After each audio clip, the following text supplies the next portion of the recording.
Good morning all of you.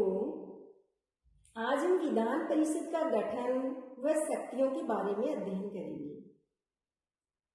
Vidhan Parishad के गठन में हम पहले देखते हैं संविधान के आर्टिकल 168 में क्या कहा गया है कि प्रत्येक राज्य के लिए एक विधान मंडल होगा जो राज्यपाल और कुछ राज्यों में एक सदन से और कुछ में 2 सदनों से मिलकर बनेगा।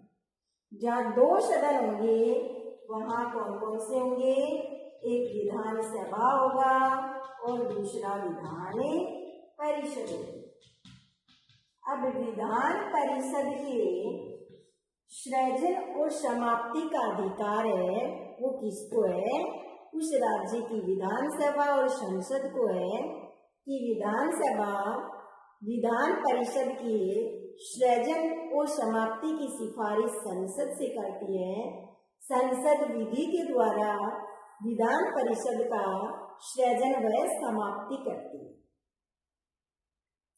आर्टिकल 169 में क्या कहा गया है कि विधानसभा अपने कुल सदस्य संख्या की बहुमत तथा उपस्थित और मतदान में भाग लेने वाले सदस्यों के 2/3 बहुमत से प्रस्ताव पारित करके संसद के पास भेजती है और संसद उस राज्य के लिए विधान परिषद का सृजन और समाप्ति कर सकती है। तो सृजन करने के लिए और समाप्ति के लिए दोनों के लिए यही प्रक्रिया है। अब हम विधान परिषद के गठन के बारे में देखते हैं। विधान परिषद के गठन में 5 मुख्य बिंदु हैं। सदस्य संख्या, दूसरा है सदस्यों का निर्वाचन व मनोनयन,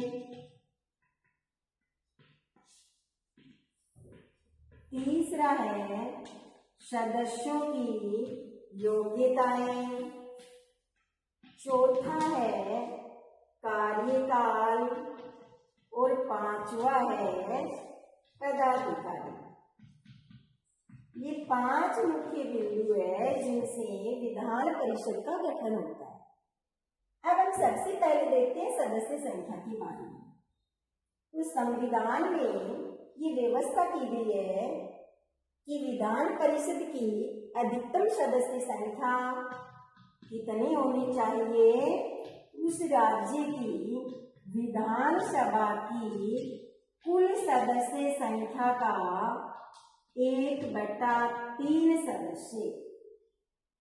ये कुल सदस्य संख्या है उस राज्य की विधानसभा की, उसके 1/3 से अधिक विधान परिषद में सदस्य नहीं होने चाहिए। और न्यूनतम सदस्य संख्या का निर्धारण किया है कि न्यूनतम सदस्य संख्या कितनी होनी चाहिए? 40 होनी चाहिए, 40 से कम नहीं। लेकिन जम्मू कश्मीर विधान परिषद है, ये इसका अपवाद है कि इसमें 40 से कम ही विधान परिषद के सदस्यों की संख्या है।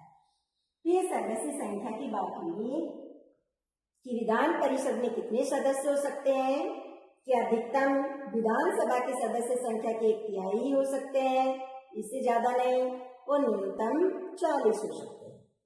अब दूसरी चीज है सदस्यों का निर्वाचन व मनोनयन।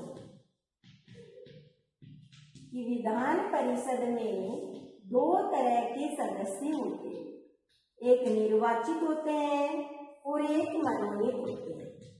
निर्वाचित सदस्य कितने होंगे? 5/6 सदस्य, और मनोनीत कितने होते हैं? 1/6 सदस्य। अब जो सदस्य निर्वाचित होते हैं उनकी निर्वाचन पद्धति क्या है? ये अप्रत्यक्ष रूप से निर्वाचित होंगे।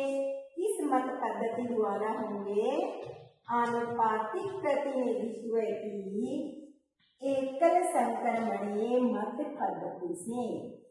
तो आनुपातिक प्रतिनिधित्व की एकल संक्रमणीय मत पद्धति के द्वारा 5/6 सदस्यों का निर्वाचन। चूंकि इनका निर्वाचन अप्रत्यक्ष रूप से होता है तो इसकी निर्वाचक मंडल भी होगा इसका, और उस निर्वाचक मंडल में इस तरह के सदस्य होंगे निर्वाचक मंडल देखते हैं कि विधान परिषद के सदस्यों के निर्वाचन हेतु निर्वाचक मंडल में 4 तरह के सदस्य होते हैं। पहला, स्थानीय संस्थाओं का निर्वाचक मंडल।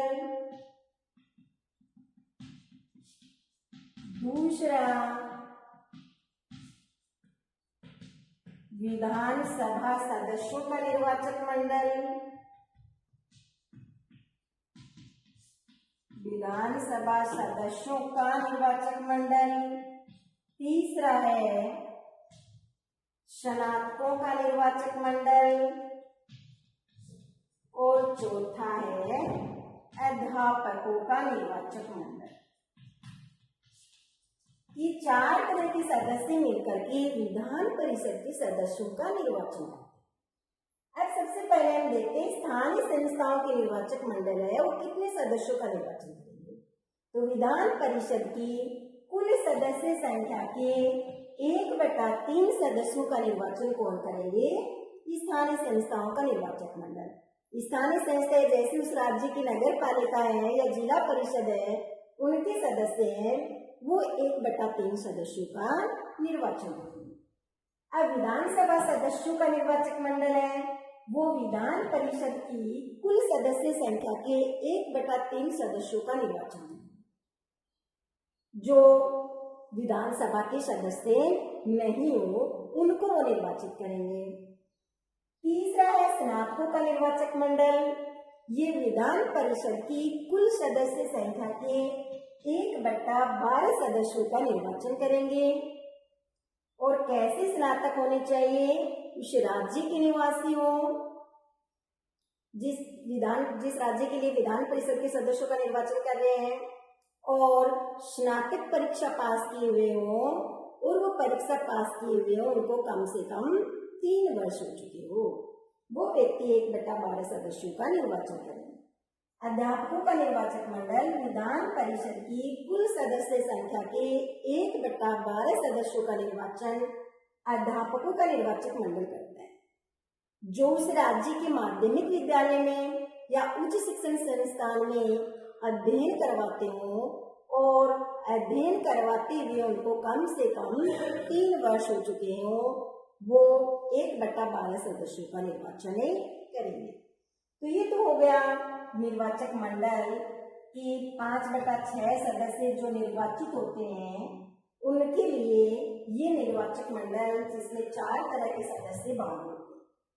अब दूसरा है मनोनीत की मनोनीत है वो कितने होते हैं? 1/6 सदस्य। और इनको मनोनीत कौन करता है? राज्यपाल के द्वारा ये मनोनीत किए जाते हैं। और राज्यपाल कैसे व्यक्तियों को मनोनीत करेगा? जो कला, साहित्य, विज्ञान, समाज सेवा, खेल, सहकारिता आदि के क्षेत्र में ख्याति प्राप्त व्यक्ति हो उनको राज्यपाल मनोनीत करता है। तो ये हो गया सदस्यों का निर्वाचन और मनोनीत। अब तीसरी चीज आती है सदस्यों की योग्यताएं। तो योग्यताएं क्या होनी चाहिए? सबसे पहली भारत का नागरिक हो। दूसरी कि उसकी आयु है वो कम से कम कितनी होनी चाहिए? 30 वर्ष होनी चाहिए। तीसरी वह पागल व दिवालिया घोषित किया हुआ न हो। चौथी वह केंद्र व राज्य सरकार के अधीन लाभ के पद पर न हो। और पांचवी वह उस राज्य की विधानसभा के लिए निर्वाचन क्षेत्र के निर्वाचक मंडल का सदस्य। ये 5 योग्यताएं हो गई।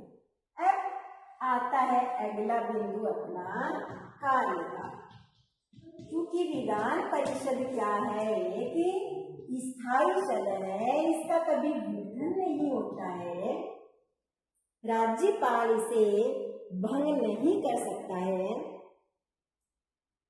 सदस्यों का कार्यकाल 6 वर्ष होता है और 2 सदस्य हैं वो एक सदस्य हैं वो प्रति 2 वर्ष बाद सेवानिवृत्त हो जाते हैं और उनकी जगह नए सदस्य ले लिए जाते हैं। ये हो गया कार्यकाल। अब आता है पदाधिकारी। इसके पदाधिकारी कौन होते हैं? सभापति और उपसभापति। इनका निर्वाचन कैसे होता है? विधान परिषद के सदस्य अपने में से एक को सभापति और एक को उपसभापति के रूप में चुनते हैं। इनका कार्यकाल भी कितना होता है? 6 वर्ष होता है। 6 वर्ष पूर्व भी इनको इनके पद से हटाया जा सकता है। विधान परिषद के सदस्य बहुमत से प्रस्ताव पारित करके 14 दिन पूर्व इनको सूचना दे करके इन्हें इनके पद से हटाया भी जा सकता है। ये हो गया विधान परिषद का गठन। अब हम देखते हैं विधान परिषद की शक्तियां व कार्य। तो विधान परिषद के कार्य हैं कि विधान परिषद 3 तरह के कार्य करती है। पहला कार्य क्या है? विधि निर्माण संबंधी कार्य। दूसरा कार्य है प्रशासनिक या प्रशासन संबंधी कार्य और तीसरा है वित्त संबंधी कार्य। ये 3 कार्य विधान परिषद के द्वारा किए जाते हैं। विधि निर्माण संबंधी कार्य सबसे पहले धन विधेयक को छोड़कर अन्य विधेयक है वो विधानमंडल के किसी भी सदन में प्रस्तावित किए जा सकते हैं और दोनों सदनों द्वारा पारित होने चाहिए। लेकिन संविधान के आर्टिकल 197 में क्या कहा गया है कि जब विधानसभा द्वारा पारित विधेयक विधान परिषद के पास भेजा जाता है तो ऐसी सिचुएशन में विधान परिषद के पास कि विधान परिषद है वो उस विधेयक के संबंध में क्या क्या कर सकती है? या तो उस विधेयक को वह अस्वीकृत कर सकती है या उसमें ऐसे संशोधन कर सकती है जो विधानसभा को स्वीकार नहीं है या विधेयक प्राप्ति की तिथि से 3 माह तक विधेयक को पारित नहीं करती। तो इन तीनों स्थितियों में विधानसभा क्या करती है? उस विधेयक को पुनः पारित करके विधान परिषद के पास भेजती है। अब विधानसभा से पुनः पारित विधेयक विधान परिषद के पास जाता है तो विधान परिषद उसके संबंध में क्या कर सकती है? या तो उसको अस्वीकृत कर सकती है या ऐसे संशोधन कर सकती है जो विधानसभा को स्वीकार नहीं है या फिर विधेयक प्राप्ति की तिथि के 1 माह तक उसे पारित नहीं करती है। तो ऐसी स्थिति में वह विधेयक उसी स्थिति में पारित समझा जाएगा जिस स्थिति में विधानसभा ने इसे पारित किया था, यानी दोनों सदनों द्वारा यह पारित समझ लिया जाएगा। तो साधारण विधेयक के संबंध में भी विधान परिषद को क्या शक्ति प्राप्त है? केवल वह विधेयक को 3+1 यानी 4 माह तक विधेयक को रोक सकती है, लेकिन विधेयक को समाप्त नहीं कर सकती। साधारण विधेयक के संबंध में भी विधान परिषद क्या करेगी? विधेयक को 4 माह तक रोक सकती है लेकिन उसे समाप्त नहीं कर सकती। ये हुई विधि निर्माण की शक्ति। अब दूसरी शक्ति है प्रशासन संबंधी शक्ति। कि विधान परिषद के सदस्य चूंकि मंत्री परिषद के सदस्य होते हैं, इसलिए वो मंत्रियों से प्रश्न पूछ सकते हैं, पूरक प्रश्न कर सकते हैं, उनकी आलोचना कर सकते हैं, निंदा कर सकते हैं, लेकिन उनको उनके पद से नहीं हटा सकते। उनके पद से हटाने की शक्ति केवल विधानसभा को प्राप्त है कि विधानसभा यह विश्वास प्रस्ताव के आधार पर उनको उनके पद से हटा सकती है। अब तीसरी वित्त संबंधी शक्ति। धन विधेयक केवल विधानसभा में ही प्रस्तावित किए जाते हैं, विधान परिषद में नहीं। विधानसभा से पारित विधेयक विधान परिषद के पास जाता है धन विधेयक, तो विधान परिषद उस पर 14 दिन तक उसको रोक सकती है। 14 दिन में उसे अपनी सिफारिशों के साथ विधेयक को वापस भेजना होता है। यदि 14 दिन में वह अपनी सिफारिशों सहित विधेयक को वापस नहीं भेजती है तो ऐसी सिचुएशन में विधेयक को उसी स्थिति में पारित समझ लिया जाता है जिस सिचुएशन में विधानसभा ने उसे पारित किया था। तो वित्त विधेयक के संबंध में दी गई शक्ति है वो विधान परिषद को क्या प्राप्त है कि वह वित्त विधेयक को केवल 14 दिन तक ही रोक सकती है। इससे ज्यादा उनके पास कोई शक्ति नहीं। ये विधान परिषद की शक्ति विधि निर्माण संबंधी, प्रशासन संबंधी और वित्त संबंधी 3 शक्तियां प्राप्त है।